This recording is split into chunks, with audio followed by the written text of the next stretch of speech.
Bonjour à tous. Dans cette vidéo, on va corriger des exercices sur le pH. Donc, c'est une série de 6 exercices de difficulté croissante.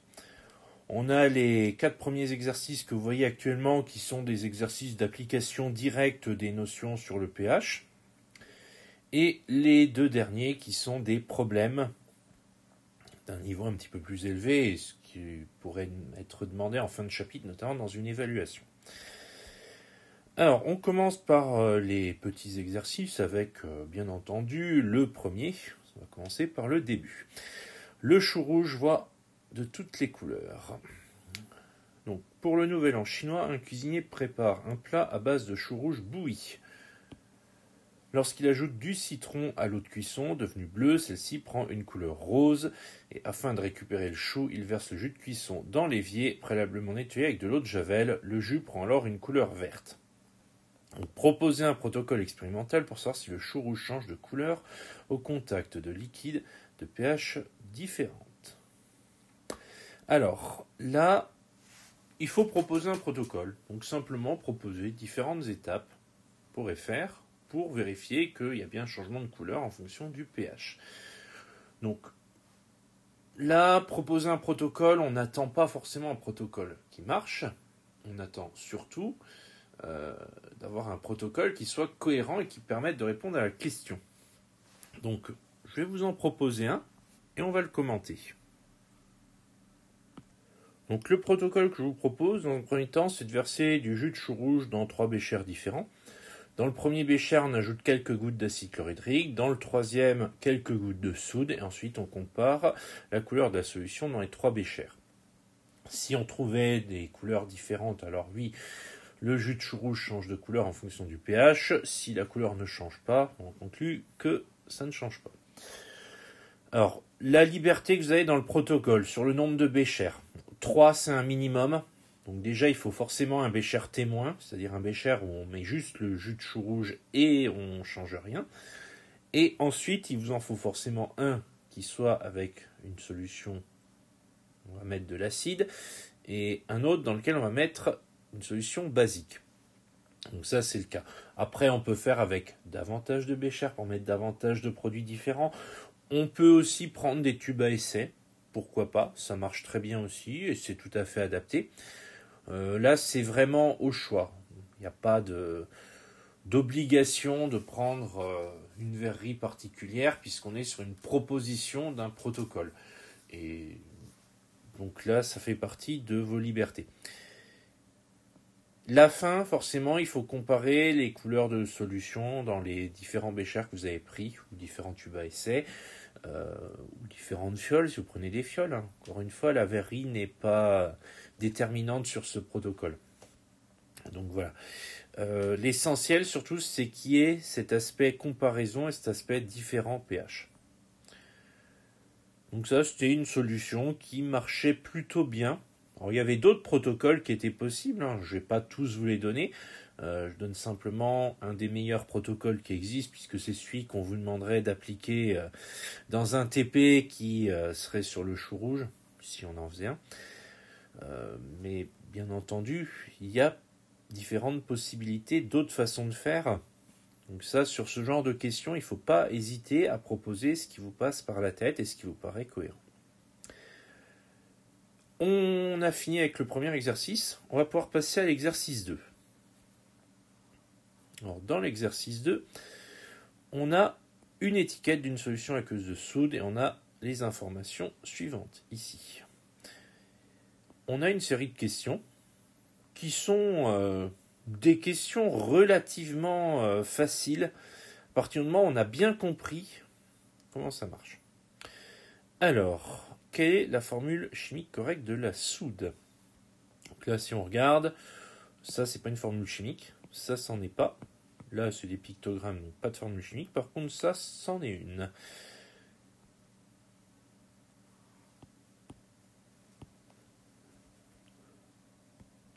Donc là, notre NaHO, Na+, HO-, c'est la formule chimique de la soude. Donc NaOH, c'est la formule qu'on utilise généralement. Si vous remettiez exactement comme sur l'étiquette ici, il n'y avait pas de problème, hein, ça marchait tout à fait. Quel est l'ion dominant dans une solution de soude? Donc l'ion dominant, on est sur le chapitre du pH. C'est soit H3O+, soit HO-. Dans la soude, on a Na+, et OH-. Donc l'ion dominant, c'est OH-. Donc OH-, HO-, c'est pareil, on le met dans l'ordre qu'on veut. Donc ça, c'est le genre de question. Pensez simplement, si on parle d'ion dominant sur le pH, c'est soit H3O+, soit HO-. En déduire les valeurs possibles d'une pH d'une solution de soude. Donc là, on a HO- majoritaire. Donc HO- majoritaire, ça veut dire basique. Donc les solutions basiques, c'est du pH plus grand que 7, donc ce sera forcément entre 7 et 14. Que signifient les pictogrammes de danger présents sur l'étiquette? Alors là, on a corrosif. Ici, on a dangereux pour la santé. Et là, on a dangereux pour l'environnement. Donc ça, c'est de la connaissance des pictogrammes. C'est quelque chose qui revient régulièrement dans différentes matières. Hein, c'est pas spécifique à la chimie. Dès qu'il y a des produits, on voit les pictogrammes. Donc dans des matières professionnelles, ça apparaît aussi. Donc il faut les connaître. Enfin, quelles précautions doit-on prendre en manipulant ce produit? Là, on a les pictogrammes qui nous les indiquent. Gants, lunettes, blouse. Donc ça, c'est un peu le trio régulier en chimie. Gants, lunettes, blouse. Donc, normalement, ce genre de questions, ça doit poser aucune difficulté, tellement c'est classique. Donc voilà pour ce deuxième exercice, qui là était surtout concentré sur la lecture d'étiquettes, donc quelque chose qui doit bien être maîtrisé quand on manipule des produits chimiques. On ne vous pose pas forcément les questions sur les étiquettes parce que ça doit être un réflexe de regarder sur les étiquettes les différents pictogrammes, de se poser la question sur quels sont les dangers, quels produits on a dans le flacon ou dans la bouteille et quelles précautions on doit prendre. Vraiment des choses que vous devez maîtriser.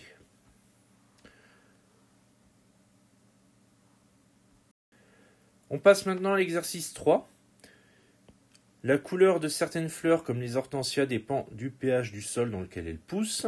Sur un sol calcaire basique, les hortensias sont roses. Sur un sol granitique acide, elles seront bleues. Donc le sol dans lequel poussent ces hortensias est-il acide ou basique? Donc là, on a un hortensia qui visiblement est rose. Donc rose, sol basique, c'est quasiment immédiat. Le sol est basique, il n'y a pas besoin de chercher plus loin. Des produits de jardinerie permettent d'obtenir des hortensias bleues. Quel est le pH de ces produits? Donc, hortensia bleue, acide, d'après l'énoncé. Donc le pH des produits, il sera plus petit que 7 pour avoir un produit acide. Encore une fois, c'est quasiment immédiat par rapport à l'énoncé. On n'est pas en mesure d'être plus précis que ça. Par dire que c'est inférieur à 7, on ne peut rien dire de plus. On a un produit qui est forcément acide si ça fait changer la couleur de l'hortensia passant en bleu. Donc pH inférieur à 7, on ne peut dire que ça et il n'y a pas besoin d'en dire plus. Donc voilà pour ce troisième exercice qui était très court, très visuel, mais qui vraiment s'attaquait à un problème qu'on peut rencontrer dès lors qu'on a un hortensia chez soi. L'exercice 4 avec les indicateurs colorés. Alors, les indicateurs colorés, c'est une des méthodes pour déterminer le pH, ou en tout cas en donner une estimation. Et là, on a un problème typique avec les indicateurs colorés. Donc on va voir comment on va le faire. Déjà, on nous dit que on a quelques gouttes de bleu de bromothymol, de phénylphtaline et d'élianthine ou méthylorange ont été introduites dans des tubes à essai contenant des produits courants. Les résultats sont donnés dans le tableau ci-dessous. Donc il y a du produit dégraissant, du liquide vaisselle et du produit nettoyant pour métaux qui ont été testés. On a les couleurs que prennent chacun de ces tubes en fonction de l'indicateur coloré versé. Et on doit déterminer le pH de chacun des produits, de chacun de ces 3 produits. Alors, la première chose à faire, c'est de prendre une échelle de pH avec les indicateurs colorés. C'est la seule chose qui va nous permettre de donner une réponse par rapport à ce genre d'exercice. Donc nous voilà avec les échelles et les indicateurs colorés. Donc à partir de ces zones de virage données, on va pouvoir commencer à répondre à la question. Alors, première chose déjà, repérer les indicateurs colorés qui nous intéressent. Parce que là, on en a plein ici, là. Mais tous ne sont pas intéressants. Le bleu de bromothymol, il est là. Donc celui-là, il nous le faut. La phénolphtaline, elle est tout en bas, il nous la faut. L'hélianthine, qu'on appelle aussi méthyl-orange, elle est là, il nous la faut. Donc tous les autres, on n'en a pas besoin, donc on va pouvoir se les enlever. Donc vert de bromocrésol, on n'en a pas besoin. Donc ça, on va s'en passer. Ensuite, le rouge de méthyle, c'est pareil, on ne l'utilise pas, on l'enlève. On rendra plus facile la réflexion. La lysarine, on n'a pas besoin non plus. On s'enlève. Bleu de bromothymol, on le garde. Rouge de phénol, on ne l'a pas, donc on ne va pas l'utiliser. Et la phénolphtaline, on la garde puisqu'on l'utilise. Donc là, on a les 3 à prendre en considération. Les 3 que voici. Maintenant, on regarde produit dégraissant. On obtient du bleu ici. Donc on est dans cette zone-là. Donc on est forcément entre 8 et 14. Avec la phénolphtaline, on est en rose. Donc le rose commence avec le 9, à peu près. Donc, on est forcément entre 9 et 14. Et avec l'hélianthine, on est sur du jaune, ici, de 5 à 14. Donc, la plage qui reste, en faisant la synthèse des 3, bleu, le rose et le jaune, c'est qu'on sera à peu près entre 9 et 14. Ou entre 8 et 14, on va le dire aussi en cas de doute, puisque difficile de dire où commence le bleu, où commence le rose pour les deux là.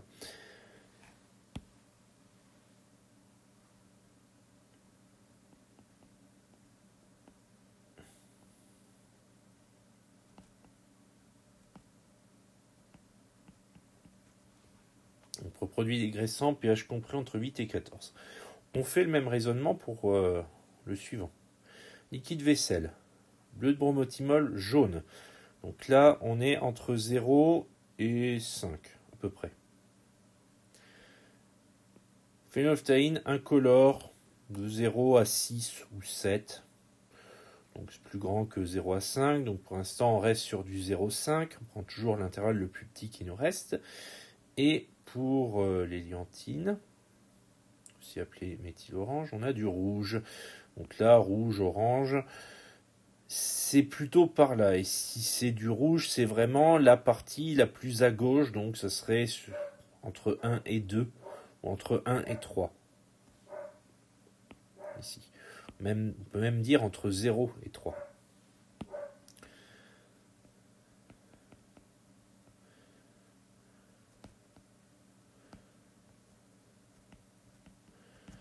Ok.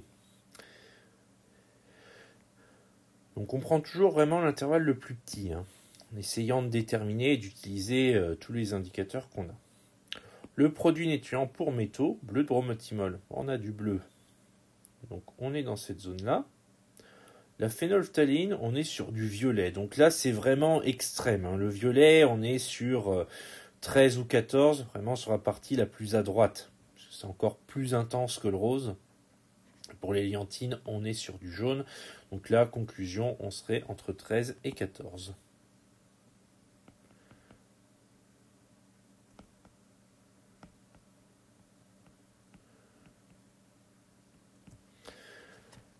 Donc voilà pour cet exercice. Alors la principale difficulté, c'est d'arriver vraiment à faire la synthèse avec les différents indicateurs colorés. Là, on garde des plages de pH qui sont quand même assez vastes, surtout sur les deux premiers, parce que les indicateurs colorés qu'on a sélectionnés dans cet exercice n'étaient peut-être pas les plus pertinents pour essayer de déterminer le pH de ces produits.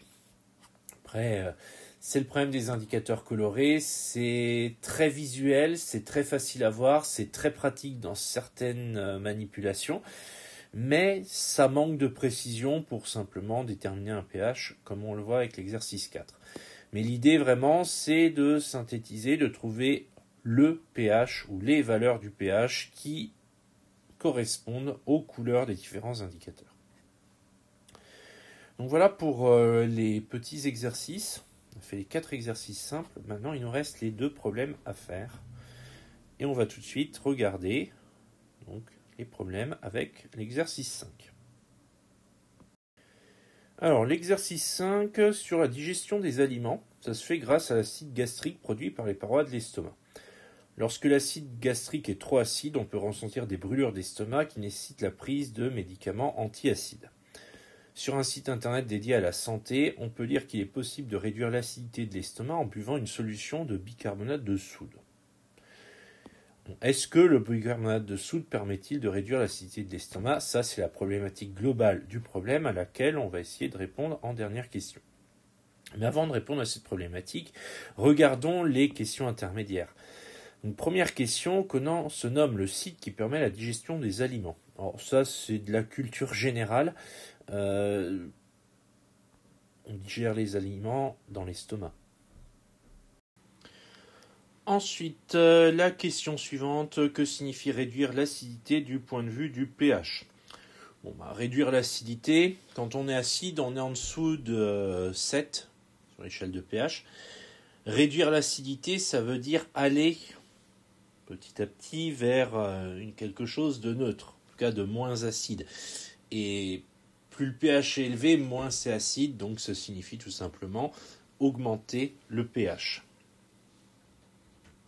Donc augmenter le pH et le faire tendre vers 7, on réduit l'acidité, on la diminue, mais on ne la supprime pas. Donc simplement la réduire, on fait aller vers 7 sans dépasser le 7. Ensuite, on a réalisé une expérience qui consistait à remplir un bécher à mi-hauteur avec du vinaigre, puis à mesurer le pH du vinaigre. Ensuite, nous avons versé une solution concentrée de bicarbonate de soude dans le bécher contenant le vinaigre et nous avons mesuré le pH de la solution finale. Comment a-t-on mesuré le pH du vinaigre? Là, on n'a pas d'éléments particuliers permettant de dire avec quoi on a pu le mesurer. Donc c'est avec l'une des méthodes de mesure du pH. A priori, vu la logique de l'exercice et si on a vraiment lu tout, on a des valeurs de pH entières, donc qui sont assez précises, mais pas d'une précision colossale non plus. Donc ça a pu être fait avec du papier pH. Ça aurait aussi pu être fait avec un pH mètre, donc là, l'un ou l'autre constituerait une bonne réponse. Donc, quel est le rôle joué par le vinaigre dans cette expérience? On est sur la question 4. Le vinaigre, en fait, il simule l'estomac, simuler le contenu de l'estomac. En fait, on essaye de simuler un peu ce qui se passe dans l'estomac. Donc, à la place de l'acide gastrique, on a mis du vinaigre pour simuler le contenu de l'estomac. Et enfin, dernière question ici. Rédiger un texte pour répondre à la problématique, sachant qu'on a mesuré le pH du vinaigre à 2 et le pH de la solution finale à 5. Donc là, ça montre bien qu'avec un pH assez faible, donc très acide au début, en mettant du bicarbonate de soude, on a bien diminué l'acidité. Donc la problématique était: le bicarbonate de soude permet-il de réduire l'acidité de l'estomac? La réponse est oui, car ça peut permettre de passer d'un pH 2 à un pH 5. Donc voilà une conclusion qui pourrait fonctionner et qui répondrait bien à la problématique. Donc oui, le bicarbonate de soude pourrait permettre de réduire l'acidité de l'estomac. En effet, en laboratoire, le bicarbonate de soude permet de réduire l'acidité d'une solution en faisant passer le pH de 2 à 5. Donc là, on a répondu à la problématique, on a rédigé le texte comme demandé et donc on a solutionné notre problème de l'exercice 5. Il ne nous reste plus que l'exercice 6 et le dernier problème donc, de cette feuille d'exercice. Pourquoi le suivi du pH d'une eau d'aquarium est-il plus adapté avec un pH-mètre ? Donc, selon les espèces des poissons, l'eau de l'aquarium doit avoir un pH bien défini. Shana fait la mise en eau d'un aquarium de 240 litres pour des clients à l'aide des informations données ci-contre. On a les informations ici. Le pH relevé pour l'eau est de 8,2. Les clients peuvent-ils introduire des poissons du tableau si aucune modification du pH n'est faite ? Donc on regarde le tableau. Le néon, pas possible à 8,2. Le scalaire non plus. Le guppy non plus. Le koi non plus. Le sarasa, pas plus. Le chubuquin, ça marche pas non plus. Et le dagno, 8,2, non, ça marche pas. Donc si aucune modification du pH, on ne peut pas mettre de poissons parmi ceux du tableau. Donc ça, c'est la première question de la lecture de documents. C'est pas une question difficile, il faut simplement bien comprendre de quoi on parle. Ensuite, pour la question suivante. Au vu des données du tableau, y a-t-il un intervalle permettant d'introduire l'ensemble des poissons ? Alors, il faut trouver une valeur du pH qui soit commune à tout ça. Alors, déjà là, le premier, le néon, c'est entre 5 et 6,5. Et on regarde que, par exemple, le koi, entre 7 et 8, déjà là, il n'y a pas d'intervalle commun, donc on n'a pas besoin d'aller plus loin. C'est pas possible. Donc là, on met simplement qu'il n'existe pas d'intervalle permettant de mettre tous les poissons. Donc là, c'était vraiment deux questions. Bien comprendre les documents, il n'y avait pas de notion physique particulière, simplement à bien réfléchir par rapport aux informations qu'on nous donnait dans les documents et notamment dans le tableau. Maintenant, la question suivante, les questions suivantes même, il y a un petit peu plus de réflexion physique à avoir. Donc, suivant les souhaits de ses clients, Shana modifie le pH de l'eau en introduisant 504 ml du produit pH-. Quelle est la baisse de pH correspondante ? Alors là, il fallait bien lire ceci. 0,3 ml de produit pH- par litre d'eau pour abaisser le pH de 0,1. Alors déjà, on a 240 litres d'eau ici. Ça, il fallait bien le repérer. Donc pour baisser de 0,1, il faudra verser 0,3 fois 240, et on aura une valeur en millilitres. Donc ça, c'est la première étape à faire dans le calcul. Donc, dans un premier temps, comme j'ai dit, on multiplie 0,3 par 240. Ça veut dire que 72 ml de produits pH- sont nécessaires pour abaisser le pH de l'aquarium de 0,1, puisque l'aquarium fait 240 litres, et on se base sur le petit encadré ici. Ensuite, Shana, elle verse 504 ml de produit. Donc on divise ça par 72 pour savoir combien de paquets de 72 ml on a. Et on multiplie ça par 0,1 pour connaître la baisse du pH engendrée. Donc on trouve 0,7. Et donc en versant 504 ml de produit pH-, Shana va baisser le pH de 0,7. La question suivante, quelle est la valeur du nouveau pH ? Alors là, c'est très facile, puisqu'on sait que le pH va baisser de 0,7. Donc là, on prend le pH initial, 8,2, moins la baisse du pH, 0,7, et on trouve 7,5. Le nouveau pH sera de 7,5. Là, c'est un enchaînement de questions qui ne pose pas de difficultés particulières. Alors, au passage, si jamais vous vous trompez, question 3, vous faites quand même le calcul en question 4. Si on voit que vous avez compris comment se fait le calcul, on vous mettra pas de points en moins là-dessus, si c'était dans un devoir. Là, il ne faut pas hésiter. Ce genre de questions, c'est on calcule la baisse du pH, on veut connaître la nouvelle valeur, on fait la différence et on obtient la nouvelle valeur. On continue sur le pourquoi l'utilisation des indicateurs colorés n'aurait pas été efficace. Alors là, la question c'est de savoir pourquoi on ne peut pas prendre les indicateurs, les deux qui sont proposés, l'hélianthine et la phénylphtaline, tout simplement qu'entre 3,5 et 9, on a la même couleur pour les deux, donc on ne peut pas différencier des produits entre le pH 3,5 et le pH 9. Donc c'est pour ça que ça n'aurait pas été efficace, compte tenu des valeurs de pH à repérer dans le tableau. Donc on pourrait très bien avoir quelque chose de trop acide ou de trop basique et avoir les mêmes couleurs avec les indicateurs. Donc c'est un peu gênant.